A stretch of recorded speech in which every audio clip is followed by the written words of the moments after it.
lire maintenant. Moi j'ai préparé quelques slides, mais je crois qu'il faudra m'arrêter. Voilà, je crois qu'on va plutôt faire comme ça. Je vais essayer de jongler en fonction des discussions, et comme ça n'hésitez pas, à vous, si vous avez des remarques ou des choses à me dire, à ce qu'on rebondisse. Parce qu'en fait, je suis ravi, de l'invitation. Voilà.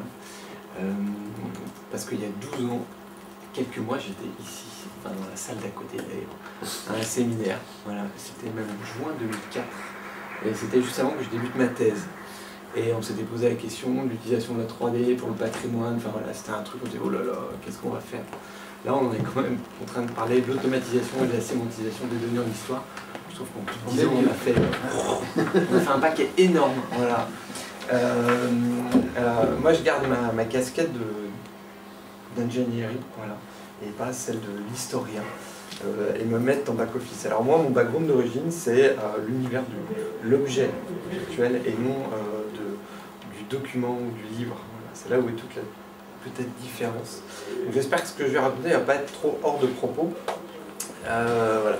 C'est aussi l'histoire d'une douzaine d'années de travaux de recherche, parce que moi j'ai soutenu ma thèse en 2007, voilà, et j'étais effectivement encadré par Michel Cotte, qui était à l'époque professeur des universités d'ici et rattaché au centre François Eliette, et puis Alain Bernard, qui était à l'école centrale. Quelques années après, c'est Benjamin qui est arrivé, voilà, et qui lui a fait sa thèse au sein du Château du Duc, avec comme objectif tester une des hypothèses que j'avais laissées dans ma thèse, que je n'avais pas eu le temps de tester. Voilà, et puis encore plus ravi, parce que Mathieu, cette fois-ci, lui aussi, il va tester encore une autre hypothèse que Benjamin a laissée dans sa thèse, et sur laquelle on n'a pas été jusqu'au bout. Ironie du sort, c'est que le sujet tel qu'on l'avait proposé à Benjamin, il ne l'a pas traité complètement, donc il reste encore des trucs à faire. Et le sujet tel qu'on l'avait proposé à Mathieu, bah, il y a encore d'autres trucs à faire, d'où le projet ANR dont voilà, que je vais vous présenter aujourd'hui. Donc en fait, chaque fois qu'on pousse une porte, on se rend compte finalement il y en a 12 à ouvrir d'un côté, et qu'on ne va pas forcément répondre à la bonne question. Mais en tous les cas, c'est très riche. Et voilà, du coup, je vais vous parler de notre projet ANR qui s'appelle Récit, pour rétroconception d'objets à base de sémantique. Et puis, je vais peut-être faire une toute petite intro quand même sur le contexte et pourquoi nous on s'attache à ces objets-là. Et ça va permettre aussi peut-être de susciter des questions. Voilà. C'était un petit peu l'idée. Pour replacer dans le contexte, parce qu'on ne se connaît pas forcément tous ici autour de la table, moi je suis dans un laboratoire qui s'appelle l'IRSIN, voilà, et Mathieu également. L'IRSIN, c'est l'Institut de recherche en communication cybernétique de Nantes, et en janvier prochain on va s'appeler le LSEG, le Laboratoire des sciences du numérique. Ça va regrouper les collègues du LINA, donc du labo d'info qui est juste à côté, avec l'IRSIN. Voilà, on sera un peu plus de 450 chercheurs. Dans notre domaine à nous, on ne va pas changer beaucoup de choses, puisqu'on va rester dans notre équipe de recherche sur 3 thématiques. Voilà, tout ce qui est performance des systèmes, modèle de système d'information et ingénierie des connaissances. Voilà. Moi, je me rattache plus sur l'ingénierie des connaissances. Et c'est pour ça que j'aime beaucoup reprendre cette image de l'iceberg, qu'on connaît tous quand on fait de l'ingénierie des connaissances. Puisque la partie que tout le monde voit, c'est la partie au-dessus de l'eau qui représente une cacahuète en fait. Et finalement, c'est tout ce qui est dessous, sur lequel on travaille tous au quotidien, et qui est finalement le plus important, parce que c'est ça qui structure l'ensemble des connaissances. Voilà. Donc moi, à l'origine, je travaille sur du patrimoine, sur l'industrie contemporaine, et puis quand on parle de connaissances contemporaines, on peut étendre le temps, et puis on peut regarder un peu plus loin, et finalement, on peut travailler aussi sur du patrimoine. Mon objectif à plus long terme, c'est que l'ensemble des travaux qu'on fait en histoire servent pour les entreprises, pour éviter qu'elles réinventent la poudre et qu'elles réinventent la roue, chose qu'elles font régulièrement. Voilà. Donc c'est vrai que j'ai vu le master de M2 là, d'une étudiante, alors c'est assez drôle parce que cette étudiante, elle a fait l'école centrale en fait, et je l'ai eu en histoire, et je me disais le nom me dit quelque chose, ouais. Marion Lafay-Boisson, et en fait elle a fait le M2 ici au centre François Eliette, et elle se pose la question, est-ce qu'elle voulait faire de l'histoire, pas de l'histoire. Voilà, donc moi, un de mes objectifs, c'est aussi de faire en sorte que demain, dans le monde de l'ingénierie, eh bien, le patrimoine et l'histoire soient mieux exploités et réutilisés. Mais il y a forcément un problème de vocabulaire, ça c'est clair. Et parfois, on a un monde entre les deux. Je pense que les 3 produits, Mathieu, Benjamin et moi, qui sommes ici, puisqu'on est tous les 3 ingénieurs à la base, on est voilà, à cheval entre les domaines, et je pense qu'on est capable de comprendre à peu près les 2 domaines en même temps. mais il n'y a pas de formation qui existe pour ça, et ça c'est malheureux.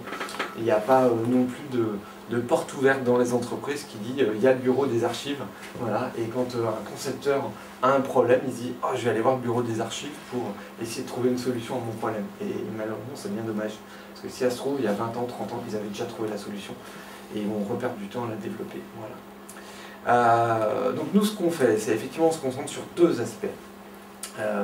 L'aspect connaissance, voilà, et l'aspect objet 3D.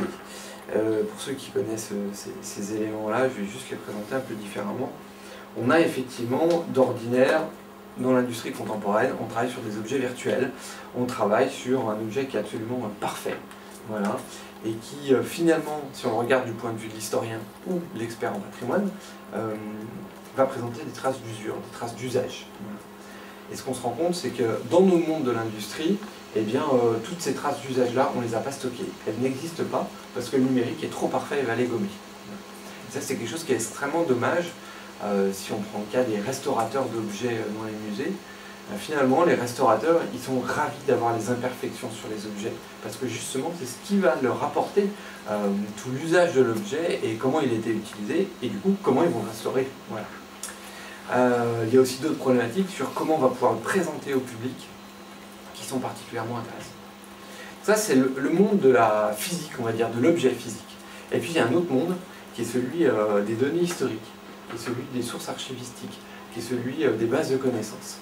Et il y a un nouveau domaine qui est apparu il y a peu qui s'appelle les systèmes d'information géographique.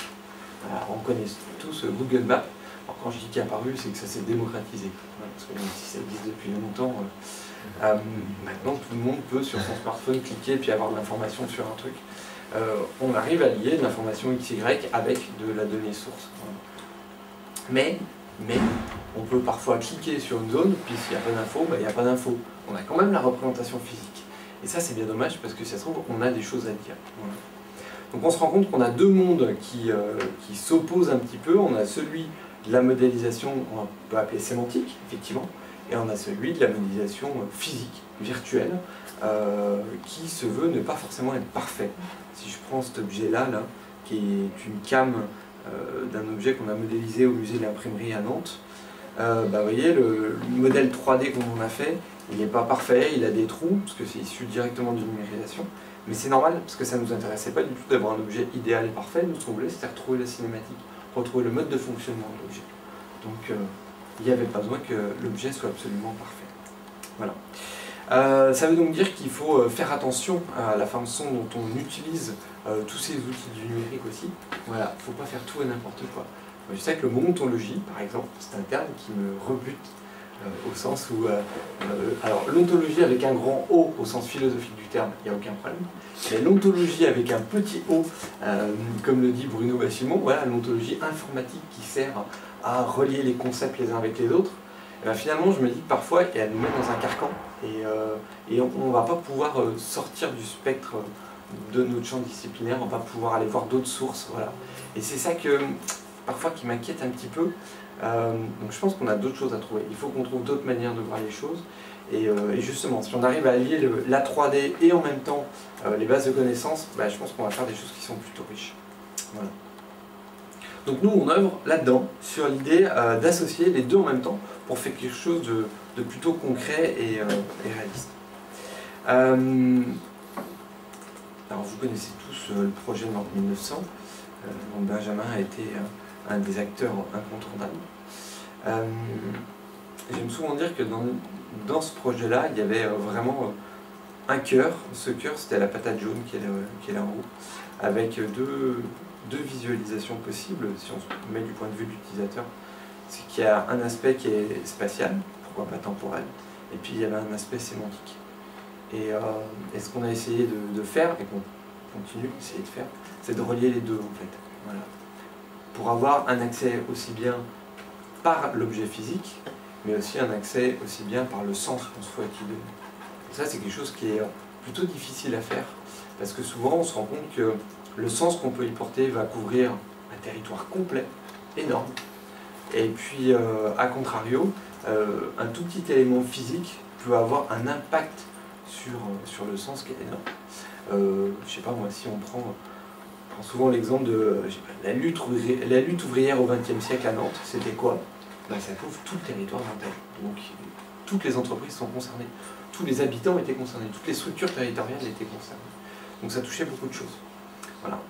Et l'idée c'est d'arriver à relier ces deux mondes parce que bah voilà, ils communiquent sans forcément communiquer, ou alors si on a une représentation physique, eh bien il faut, pour pouvoir associer du sens derrière, on va faire des imports, des exports, voilà. Moi ce que je rêve c'est demain un système à la Minority Report, je ne sais pas si vous avez vu ce film, voilà, où on met l'historien dans un système immersif et qui va pouvoir directement cliquer sur les éléments, dire cet élément-là, je le relie à celui-là, et je le relie à celui-là, je sors mon clavier virtuel, je remplis ma notice historique et je la rattache à un élément ou je la rattache à un autre concept. C'est-à-dire de sortir en fait de la fiche d'inventaire ordinaire que l'on a, ou des experts comme on a autour de la table qui sont capables de faire des lignes de code. Voilà. Mais je pense que tous les historiens ne peuvent pas rentrer en fait dans ces outils-là. Et moi, mon objectif, c'est de leur mettre à disposition des outils pour mieux travailler. En tous les cas, c'est ce qu'on fait avec Jean-Louis au quotidien. C'est voilà, d'essayer de mieux intégrer tout ça. C'est bon, je vous perds pas trop, ça va? N'hésitez pas à me questionner, hein, m'interrompre. J'ai pas tout à fait compris ce qui était gêné dans la petite anthologie avec le C'est que, pour moi, la définition d'une ontologie, c'est un modèle qui va représenter la réalité. C'est une abstraction de la réalité. Ça, c'est l'ontologie philosophique. Ouais, voilà. Mais d'un point de vue informatique, on va également essayer de l'instancier de cette manière-là. De la représenter. On a un but précis, donc c'est pas un but pour les métaphysiciens et pour les informaticiens. Alors un but précis, c'est-à-dire, vas-y, développe parce que ça m'intéresse. Parce qu'on veut justement pouvoir organiser tout un tas de données. Dans un objectif bien déterminé. Oui. Ouais. Oui. Tout à fait. Enfin, bien déterminé ou plus ou moins bien ressenti, mais il y a surtout l'idée qu'il y a une convention là-dedans, parce qu'on peut décrire cette ontologie comme on veut. Donc c'est pour cela que l'idée, ça serait de se mettre d'accord sur la description, sur justement quels sont les prédicats nécessaires pour décrire un domaine. Donc c'est ça l'ontologie. Et ça, effectivement, c'est une question conventionnelle, mais pour l'informaticien ou pour celui qui veut utiliser, qui veut organiser son monde, il va décider l'ontologie qui correspond à son image de comment il va se mouvoir dans ce monde.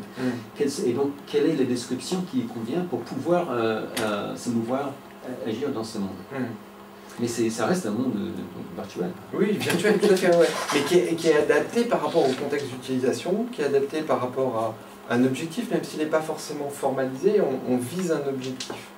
Et moi, en côtoyant des historiens depuis une dizaine d'années, ce que je me suis rendu compte, c'est que si l'historien il y a une hypothèse A, le lendemain, il va avoir une hypothèse B qui a priori a rien à voir avec l'hypothèse A. Et le troisième jour, il y a une hypothèse C qui est née en fait justement du delta entre A et B. Et ça, je me dis, waouh, comment on fait pour le représenter dans un système informatique? C'est là où c'est compliqué en fait. Est-ce que tu as vraiment besoin de le représenter? En tous les cas. Le représenter, c'est pas forcément le représenter, mais c'est à partir de la représentation des connaissances que tu as fournies, avec les outils nécessaires, de faire générer ce point C qui permet de naviguer entre le point A et le point B. Mais c'est pas, tu vas pas décrire le point C comme ça de façon ad hoc. Mais c'est a posteriori que tu vas pouvoir le décrire en utilisant la description que tu as faite précédemment.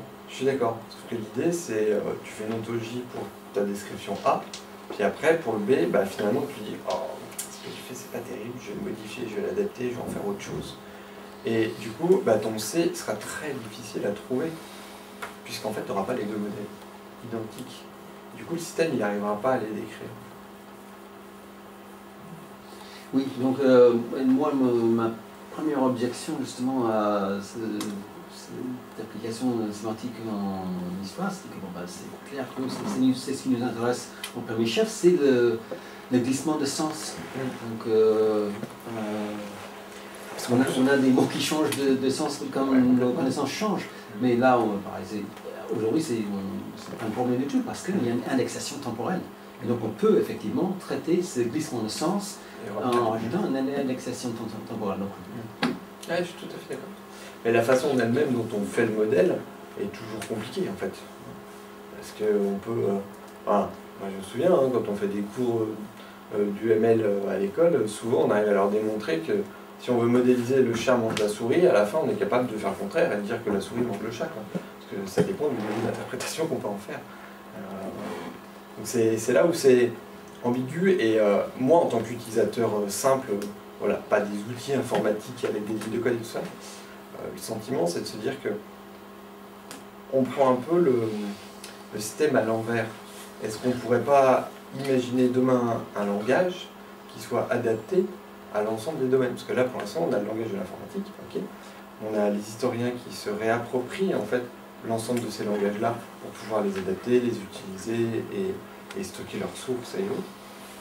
Moi je me dis, est-ce que finalement on ne devrait pas proposer un nouveau langage, créer un nouveau langage qui soit issu en fait du domaine de l'histoire et des sciences humaines. Voilà.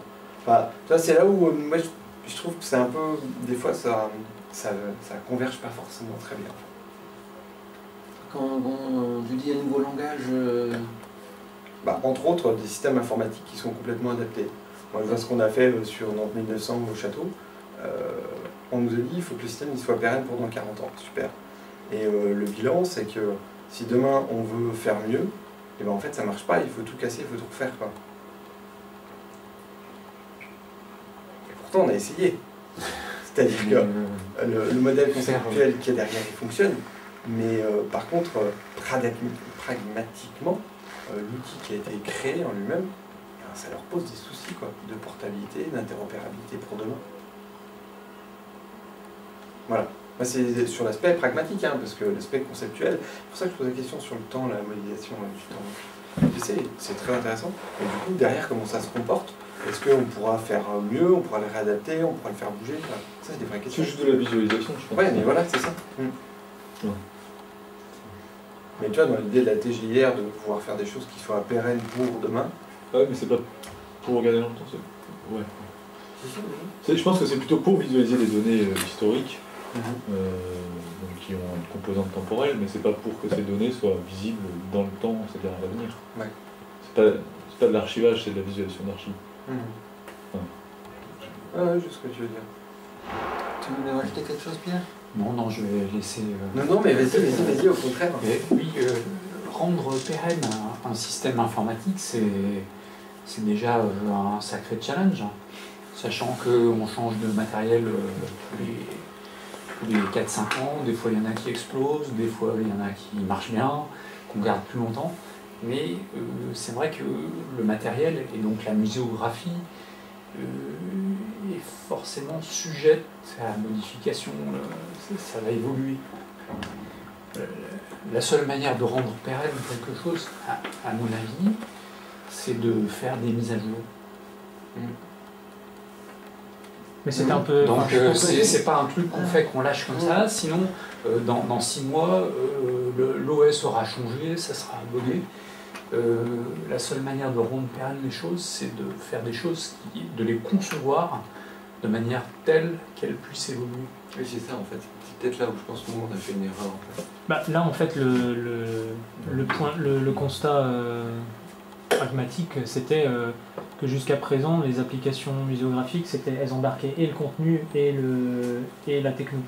Et donc le seul quand le musée voulait quelque chose de pérenne, c'était plutôt, je suis tout à fait d'accord avec toi, mais c'était plutôt de distinguer, de décorréler le contenu et d'avoir une gestion du contenu décorrélée de la gestion des applications technologiques.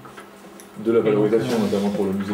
Mais donc, parce que un écran, ça dure pas 40 ans. Un écran, ça dure 5 ans. C'est pour ça que ça a changé. Déjà, si ça change...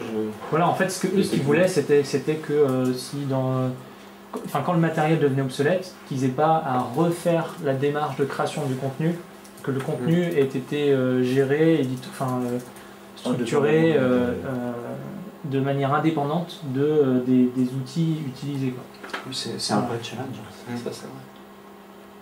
Mais ça ne retire rien effectivement à la fin du coup à la question de la pérennité des contenus. On disait, Souvent, une bonne manière aussi de pérenniser des contenus, c'est de se référer à des standards. Donc c'est l'objectif. Hein. Le W3C, c'est son but, qui est fait aujourd'hui soit lisible demain. Enfin, oui, mais pour les machines. Mais pour les machines. Oui, bien sûr. Pas pour l'humain. On s'en fout. Ah non, quand même, si on est là. Tu sais, moi, je suis un peu tombé de mon piédestal. Hein. Pour moi, il y a quelques années, on était capable de trouver le Saint Graal qui ferait tout, hein, qui encapsulerait toutes les connaissances et tout. Et je me suis dit, mais c'est juste impossible, on n'y arrivera pas. Chaque objet est tellement unique et tellement différent que ça n'est pas possible. En fait. Par contre, effectivement, imaginer des systèmes qui puissent communiquer les uns avec les autres, oui, c'est clair. Et par rapport à ta notion d'objets, est-ce qu'il faut les taguer, pas les taguer et tout ça, qui était ta question d'origine, clairement, c'est effectivement peut-être un autre système qu'il faut inventer qui fera le lien entre les tags.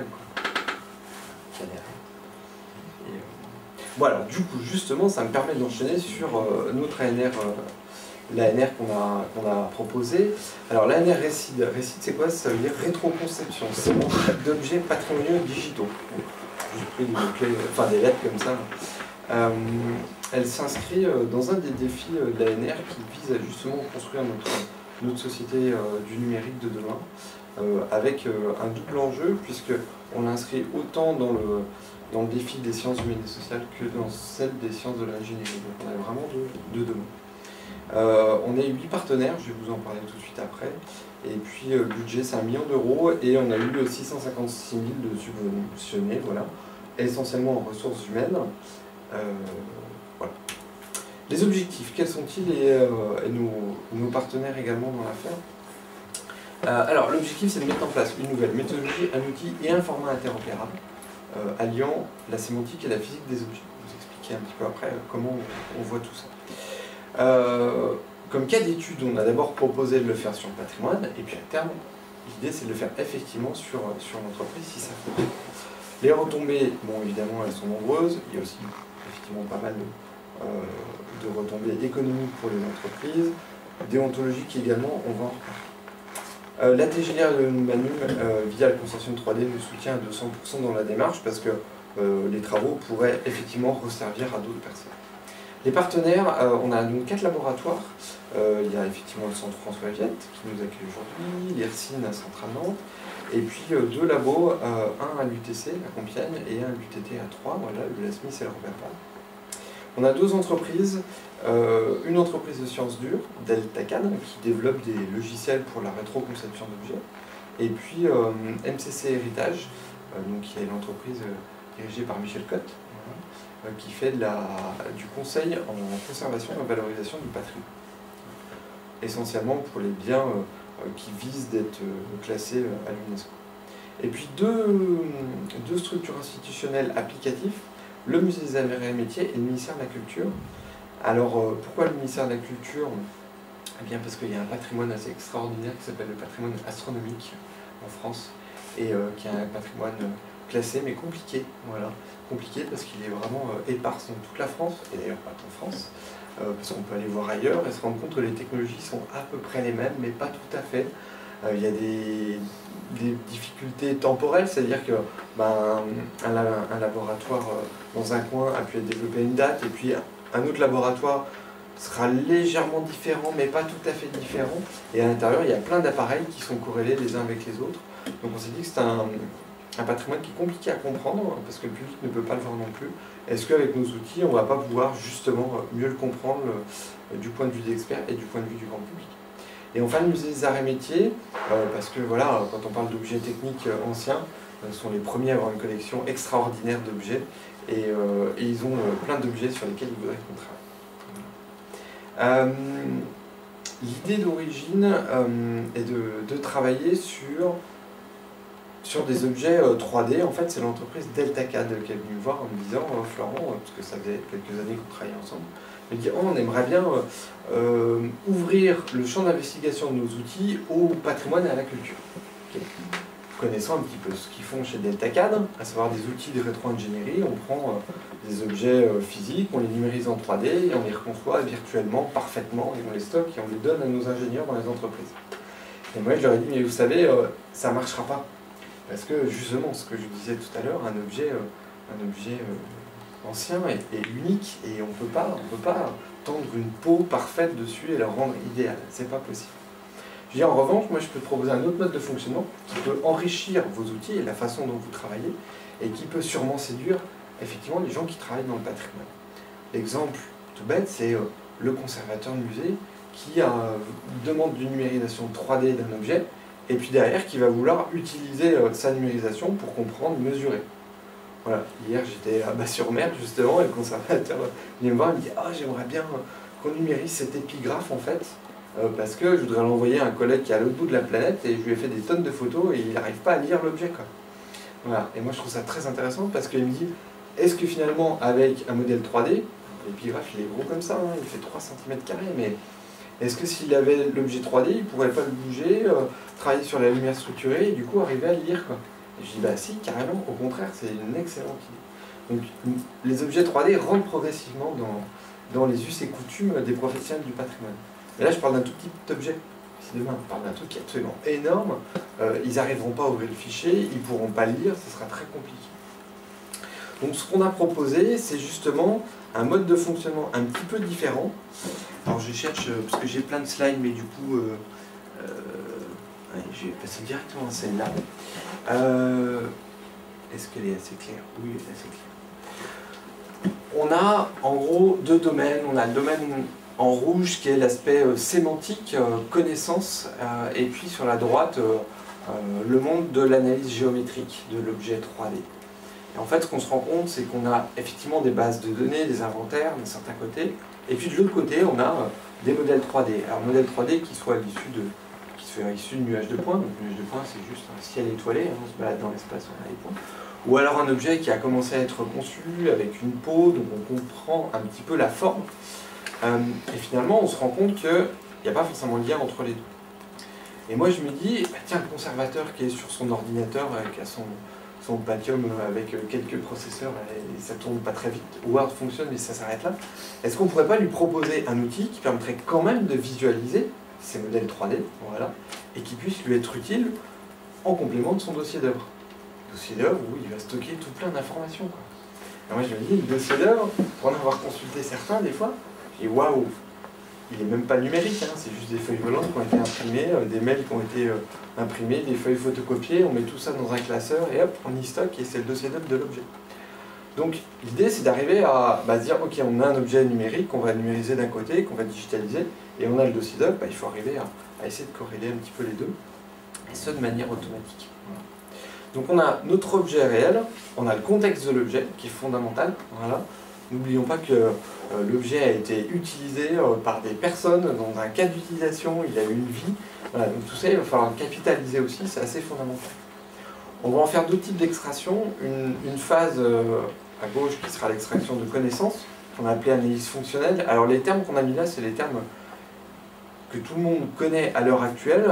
Sûrement demain ces termes vont évoluer un petit peu en fonction des avancées du projet. Donc on a l'analyse fonctionnelle d'un côté, et de l'autre côté on a l'analyse géométrique. Voilà. Alors pourquoi analyse géométrique? Parce que actuellement, lorsqu'on a un objet 3D et qu'on le met dans des systèmes, on est capable de le découper automatiquement, on est capable de reconnaître les cylindres, les cubes, les formes primitives en fait des objets. Ça se fait assez facilement. Par contre, imaginons on numérise un château, il y aura des tours, il y aura des bâtiments. Qu'est-ce qu'on va avoir dans la colonne de droite? On va avoir des cylindres et des parallélépipèdes. Mais à aucun moment donné, le système saura que le parallélépipède, ce sont en fait des murs, avec des créneaux au-dessus, et que les cylindres, ce sera des tours. Voilà, ce sera complètement décoré. A contrario, sur la gauche, on aura effectivement les historiens ou les ingénieurs de la connaissance qui vont dire « Ah ben oui, effectivement, on sait que le château, il était là pour pouvoir se défendre, et du coup, on avait créé des tours, on avait créé des murs entre les tours, et ça portait du sens. » Voilà. Donc là, notre idée, c'est d'arriver à relier les deux entre eux. Voilà, je me perds. Non. Là, justement, à gauche, l'extraction, c'est pas automatique. L'idée, c'est d'essayer de l'automatiser au maximum, justement. Avec quelle source? Et ça sera tout le débat. Ouais, c'est qu'il va falloir. L'idée, c'est de travailler sur un corpus, voilà, et puis d'essayer d'extraire automatiquement un certain nombre d'éléments du corpus. Les travaux, je pense que Mathieu et Benjamin font. Topic Explorer, par exemple. Qui sont à la base. Ouais, si on a quelque chose d'écrit, on pourrait... Exactement. Ouais. Voilà, sauf que là, le Vector Explorer, on a un corpus considérable. Oui. Ça ne marche pas si on lui donne des textes qui sont pas hétérogènes. Enfin, ça marche moins bien. Ça dépend ce qu'on voit. Il y a plein de possibilités face à l'hétérogénéité d'un corpus. Il y a déjà de subdiviser pour le rendre homogène pour après rabouter les morceaux hétérogènes. Enfin, il y a plein de modèles. Ok, c'est juste une question. Mais c'est ouvert, mais justement il faut commencer à fouiller cette phase-là pour essayer de mieux la comprendre et savoir quels outils utiliser et comment le faire. Et en plus, on en arrive effectivement à devoir avoir un modèle sur la gauche et un modèle sur la droite. Et à un moment donné, il va falloir fusionner les deux modèles les uns avec les autres. C'est bien, j'avais pas compris que c'était en fait symétrique, mais ça me plaît beaucoup. Ah si, pour moi c'est... Moi je le vois vraiment, il y a la partie extraction de connaissances à gauche où effectivement on fait plein de choses de manière automatique maintenant. La partie droite, il y a aussi pas mal de choses qui font de manière automatique. Si on prend juste EDF, quand EDF ils numérisent leur centrale et que derrière ils ont la reconnaissance automatique des formes parce que ça leur permet de comparer avec 10, 20 ou 30 ans avant, ça se fait automatiquement. Voilà. Mais ça reste une centrale. Et en plus, ils se basent sur un modèle qu'ils connaissent déjà, qui a déjà été indexé sémantiquement. Moi je me dis, partons from scratch et comment demain on peut les mélanger les deux. C'est dans une certaine mesure aussi je sais que c'est inspiré de problèmes de Building Information Model, BIM, des choses qu'ils ont bien formalisées et implémentées dans le domaine de l'architecture, à tel point que ça devient maintenant obligatoire pour toutes sortes de dépôts de projets sur des ouvrages publics, je crois, en France et au niveau européen. Donc tout ce qui est BIM, c'est exactement ça. C'était à l'époque, il y avait une analyse textuelle ou des documents photos, ou des croquis, ou des choses diverses et variées de documentation, schéma électrique, réseau d'eau pluviale, tout ça d'un côté, avec éventuellement des plans associés.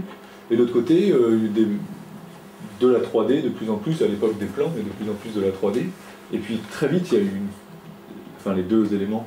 Il y a eu un moment où il n'y avait pas de 3D, et après il y a eu de la 3D en architecture, et assez rapidement, il y a eu le problème d'associer ces deux éléments et que tout le monde travaille sur le même modèle 3D, avec à la fois la connaissance dans le modèle 3D que cet élément-là est un mur, et que là il va falloir faire passer des éléments du réseau électrique, et là du réseau d'eau, et ils ont fusionné ça dans des outils qu'ils appellent BIM. Je le vois dans la pratique, c'est vraiment implémenté, c'est des trucs qui sont maintenant vendus et rendus obligatoires à l'usage, donc c'est quelque chose qui a une réalité concrète. C'est pas pareil parce que c'est des objets nouvellement produits. On se rapproche peut-être des mêmes problèmes que tu soulèves, Florent, lorsque il s'agit d'architectes du patrimoine, ou aussi qui vont aussi devoir se tourner vers ça et qui traitent d'objets patrimoniaux à l'échelle d'un bâtiment. Ce que tu évoquais par exemple à propos du château, je trouve bien, quoi. Avec d'un côté des tours, des données historiques qui sont à prendre en compte, quoi, dans l'architecture du patrimoine. Ouais. Du coup, ça rajoute des problématiques. Effectivement, il y a la problématique d'hétérogénéité des données qu'on n'a pas dans le BIM. Il y a la problématique temporelle, effectivement, des données qui existaient, puis n'existent plus, puis on revient, et finalement on n'utilise pas le même vocabulaire. Donc, par rapport au BIM, par rapport à tout ce qui se fait aussi dans le monde de l'ingénierie et du développement des... Je sais pas si on prend les avions ou les voitures, peu importe, enfin voilà, tout ce qui est CAO, ces concepts-là sont utilisés depuis 25 ans aussi. Et ça a permis de structurer en fait les objets qui nous en tirent, mais trop les structurer du coup. Moi c'est ça que je déplore, c'est que finalement on fait des objets qui sont trop parfaits, qui sont trop idéaux et finalement qui conviennent même pas aux utilisateurs, quoi. Parce que cette notion d'incertitude, on n'a pas pu l'intégrer dans nos modèles, elle n'existe pas. Les modèles sont trop parfaits. Qu'est-ce qu'il racontait ça qu'ils avaient fait justement des relevés sur un bâtiment à Chantenay, du côté de la salle à tracer, pour faire des travaux, une agence d'architecture qui installait ces bureaux là. Et en fait, comme c'était pas vraiment tout à fait droit partout, les cotes variaient énormément par rapport à la réalité à un certain point. Et du coup, finalement, il y a eu un scan 3D pour faire des mesures en tout point a posteriori, à n'importe quel moment. Mais bon, ça reste... c'est des pratiques et des problèmes qui sont soulevés qui se rapprochent de... Donc si j'ai compris, le problème que pointait Florence, c'était que les données qu'on a depuis 30 ans dans le CAO, c'est qu'en fait, ils ne correspondent pas à nos besoins de rétro-archivage de ces objets. Ah, alors, la problématique de l'archivage, ça c'est un vaste débat. Mais non, c'est pas que ça ne correspond pas, c'est que ça nous fait des objets qui sont... si Bézier n'avait pas été là, par exemple, on n'aurait jamais eu des objets avec des jolies formes rondes, quoi. On aura toujours des objets cubiques.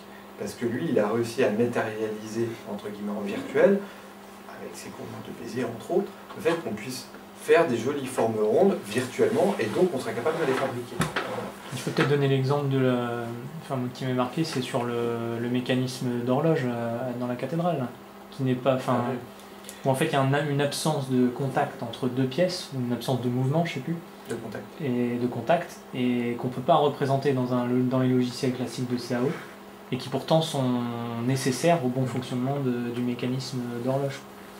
Donc je pense que c'est un peu ça aussi que tu dis quand finalement l'étude de ces objets patrimoniaux et cette diversité va permettre aussi d'améliorer les outils qu'on utilise dans l'industrie, parce que, comme dit Florent, les outils qui existent aujourd'hui, ils ne permettent pas de gérer cette variabilité dans les mécanismes qui n'existaient pas à partir du moment où les objets de CAO ont été créés. C'est-à-dire que les objets de CAO ont été créés pour produire des objets, mais qui sont trop parfaits, donc qui ne sont pas capables de prendre en compte les spécificités des objets qui existaient avant. Ouais, la gravité, c'est effectivement un des paramètres qui n'existe pas dans les outils de CAO. Ou l'usure de pièces qui induit une variation dans la cinématique ou dans un mécanisme qui ne sont pas modélisables dans les outils. Donc ça aussi, ça peut être intéressant. Enfin, je pense que c'est... Oui, c'est ça. Et c'est pour ça que moi, quand je parle d'ontologie qui m'effraie, c'est que du coup, on a des modèles qui sont absolument trop parfaits et on ne se laisse pas cette incertitude-là. On le voit dans nos systèmes de CAO, ça fonctionne très bien, il n'y a pas de souci. Hein. Les contraintes, les propriétés, on met des liens entre les objets et tout. Mais on se dit, bah tiens, j'ai une trace d'usure, bah non, c'est pas possible, ça marche pas. Parce que c'est pas prévu dans le modèle, on ne pourra pas la rentrer à l'intérieur du système en fait. Voilà. Et moi, ce que je crois beaucoup, c'est que justement, l'histoire va permettre de rajouter cette agilité, qu'on peut dire, dans les systèmes informatiques, mécaniques, peu importe, et créer des vrais objets qui sont en adéquation, entre autres par rapport aux utilisateurs, tout simplement. Voilà, et pas faire des objets qui soient idéaux, qui soient parfaits. Le meilleur exemple, je pense, c'est l'ordinateur ou nos téléphones. Qui est-ce qui s'adapte à nos outils informatiques? C'est les outils informatiques ou c'est les utilisateurs? Non, c'est les utilisateurs. Une souris, quand on la bouge de droite à gauche, elle va bien de droite à gauche sur notre écran. Par contre, si on la bouge d'avant en arrière, sur l'écran, ça va de haut en bas. Parce qu'intellectuellement, le geste... tout dépend comment tu la programmes. Bref, mais du coup, c'est inversé, quoi. C'est pas le même sens, quoi.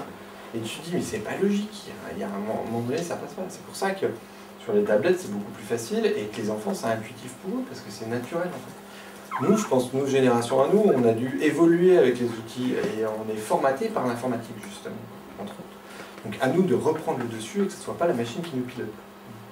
Et c'est pour ça que moi je crois beaucoup dans l'histoire et le patrimoine, parce que ça nous apprend justement toute cette richesse-là, toute cette humanité. Je ne dirais pas qu'on a perdu dans les entreprises, mais les entreprises, c'est du business pour du business, on fait le truc et ça s'arrête là, quoi. Moi je prends souvent l'exemple de entreprise qui fabrique des chauffe-eau et qui n'est pas loin d'ici, où ils se sont dit mais pourquoi on ne fabriquerait pas des chauffe-eau carrés? Et nos chauffe-eau ils sont tous ronds, quoi. Pourquoi ils sont ronds? Parce que c'est plus facile à fermer les chauffe-eau, c'est une boîte de conserve et ça tient, c'est plus facile. Voilà. Sauf qu'en termes de transport, on va quand même transporter du vent. Du coup les chauffe-eau c'est plus facile à fabriquer, mais c'est pas plus facile pour les utilisateurs, parce que ça nous embête en plus d'avoir un truc rond qui tient pas dans les... Enfin, quand on veut le mettre quelque part, ça nous embête. Donc c'est pas logique. Voilà. Mais c'est juste que c'était plus facile pour l'entreprise, donc on a fait du rond au lieu de faire du carré. Ensuite, on va essayer de créer un objet patrimonial qu'on appelait sémantiquement indexé. L'idée est de ne pas reconstituer, alors je suis désolé, je n'ai pas d'image, parce que c'est le propre du projet, c'est de ne pas créer un objet virtuel qui soit parfait, en disant tel élément, on l'a remodélisé et je sais que c'est, je sais pas moi, une tour, tel élément, je sais que c'est un mur, mais plutôt de dire cette zone-là, on pourra dire que c'est un mur. Cette zone-là, dans mon modèle 3D, on pourra dire que c'est une tour. Et ça, on va le rattacher aux connaissances historiques. Ça veut dire que derrière, il va falloir qu'on crée un nouveau format qui n'existe pas. Parce qu'actuellement, on ne sait pas stocker ce type d'informations. Pour des problèmes tout bêtes de couture. Lorsqu'on... Je ne sais pas si on a des crayons. Je vais faire un dessin tout simple. Imaginons qu'on numérise notre objet et on va obtenir un truc comme ça. C'est hyper difficile à comprendre ce que c'est que ce truc. Qu'est-ce qu'on va en faire derrière? On va se dire, bah ouais, si je relie tous mes points, je vais arriver à comprendre qu'ici j'ai une tour. Et ici je vais avoir un mur par exemple. Je caricature, hein, c'est un peu comme ça. Évidemment, on ne va pas tracer des lignes toutes droites, hein, puisqu'on va relier uniquement les points et on va faire des jolis triangles. Voilà. Mais l'idée, elle est là. Nous, c'est de se dire, bah, tiens, finalement, il va être capable de nous dire qu'il y a un mur et qu'il y a ici une tour. Et bah, le système, il va faire un zonage, il va dire ce truc-là, je sais que ça s'appellera mur. Et ce truc-là, je sais que ça va s'appeler tour. Demain, le conservateur, quand il est sur son ordinateur et qu'il cherche de l'information, il va pouvoir accéder, dire ah, j'ai des informations sur la tour et tout ça. Et en même temps, il pourra aller extraire automatiquement le modèle 3D de la tour et pourra aller regarder un petit détail si jamais il veut avoir un peu plus d'informations. Alors ça, l'idée, c'est de le faire à grande échelle. C'est pour ça que ça se complique un petit peu. Et on a des trucs tout bêtes, des problèmes de couture en plein milieu. C'est-à-dire que ici, si on découpe notre objet 3D en disant que ce point-là appartient à la tour et ce point-là appartient au mur, et ben ouais, mais en fait, en même temps, il appartient aux deux. Voilà. Ça veut dire qu'il va falloir créer de nouveaux systèmes parce qu'actuellement, ça, on ne sait pas faire. On ne sait pas stocker ces deux informations-là en même temps. Dans le modèle FAO, c'est pas possible. Ça, c'est clair. Donc, voilà, l'idée, elle repose un petit peu là-dessus.